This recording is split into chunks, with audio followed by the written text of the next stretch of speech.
Good afternoon students. आज आपण एक खूपच महत्त्वाचा प्रश्न बघणार आहे जो आपल्याला स्कॉलरशिपमध्ये विचारला जाऊ शकतो. ठीक आहे. आता प्रश्न बघा काय, एका पोत्यात जितकी खोकी आहेत त्याच्या तिप्पट साबण प्रत्येक खोक्यात आहे. जर साबणांची एकूण संख्या 675 इतकी असेल तर खोक्यांची संख्या किती, असा प्रश्न आहे. ठीक आहे. तर सर्वात आधी तर आपण काय करायचं, याच्यामध्ये ओळखायचं की कोणत्या दोन गोष्टी याच्यामध्ये है ना. तर कोणत्या दोन गोष्टी आपल्या लक्षात आल्या की जितकी खोकी आहेत म्हणजे खोके आहेत बरोबर, आणि काय साबण, अशा दोन गोष्टी याच्यात आहेत. ठीक आहे. तर आपण हा जो प्रश्न आहे खूपच सोप्या पद्धतीमध्ये शिकणार आहोत. ठीक आहे. तर बघा, दोन खोकी याच्यामध्ये, खोकी आणि साबण, आणि त्याचबरोबर प्रश्नामध्ये आपल्याला एकूण किती साबणे आहेत असं पण दिलेलं आहे, 675 है ना. मग आपण थोडंसं आता आपण प्रश्नाच्या बाहेर येऊ आणि प्रश्नामध्ये आपल्याला बघा एक खोकी आणि साबण यांच्यामधील संबंध दिलेला आहे. पहिल्या वाक्यात काय संबंध दिलेला आहे,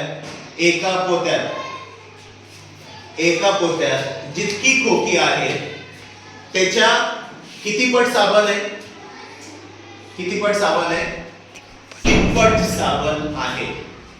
म्हणजे याचा अर्थ काय, जर आपल्याकडे एक खोका असेल तर साबणे किती असणार आहे, 3 साबणे असणार आहे. ठीक आहे. म्हणजे एकूण आपल्याला कसं काढता येईल, 1 गुणिले 3 करायचं, म्हणजेच किती येणार, 3 है ना. कळालं सर्वांना इथपर्यंत. जर समजा खोके 2 घेतले तर 2च्या तिप्पट किती येणार आहे, 2च्या तिप्पट 2 गुणिले 3 किती, तिप्पट 6 बेत्रिक 6. म्हणजे इथे किती खोके येणार, म्हणजे साबण किती येणार, तिप्पट साबण आहे ना, म्हणजे 6 साबण आहे. आणि एकूण किती येतील मग, 6 गुणिले 2 करायचं, 6 गुणिले किती 12, हे एकूण आहे. कळालं इथपर्यंत सर्वांना. जर समजा खोकी 3 असेल है ना, संभव खोके जर 3 असतील तर साबणे किती घेता येतील आपल्याला, 3च्या तिप्पट. 3च्या तिप्पट म्हणजे किती, खोक्यांच्या तिप्पट करायचं आहे ना, 3च्या तिप्पट म्हणजे किती, 3 त्रिक 9, आणि एकूण साबणे किती येतील मग, 9 त्रिक 27. आता समजा खोकी आपल्याकडे आहे 10, किती आहे खोके, 10, तर साबणे किती असतील, 10च्या तिप्पट. 10च्या तिप्पट म्हणजे किती, 10च्या तिप्पट म्हणजे किती साबणे असतील, 30. कळलं. 30 गुणिले 10, एकूण साबणे किती आले आपल्याकडे, 300 साबणे आले है ना. म्हणजे जर आपण खोके आणि साबण यांचा जर गुणाकार केला तर आपल्याकडे एकूण साबणे किती आहे याचं उत्तर मिळतं. कळालं का इथपर्यंत. आता समजा आपल्याकडे 100 खोके, किती खोके, 100, तर साबणे 100च्या तिप्पट असतील, म्हणजे किती असेल, 100 गुणिले 3 है ना. 100 गुणिले 3 म्हणजे किती साबणे असतील, 300. कळलं. आणि एकूण साबणे किती येणार मग, 300 गुणिले 100, म्हणजे किती शून्य द्यायचे, 1 2 3 4, 2 3 4. कळलं का इथपर्यंत. पण आपल्याला नेमकं किती खोके आहे हे माहिती आहे का, नेमके किती खोके आहे हे माहिती आहे का. तर समजा आपण किती खोके घेतले, x खोके घेतले. किती खोके घेतले, x.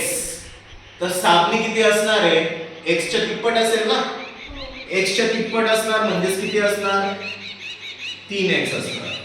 कळलं, आलं लक्षात.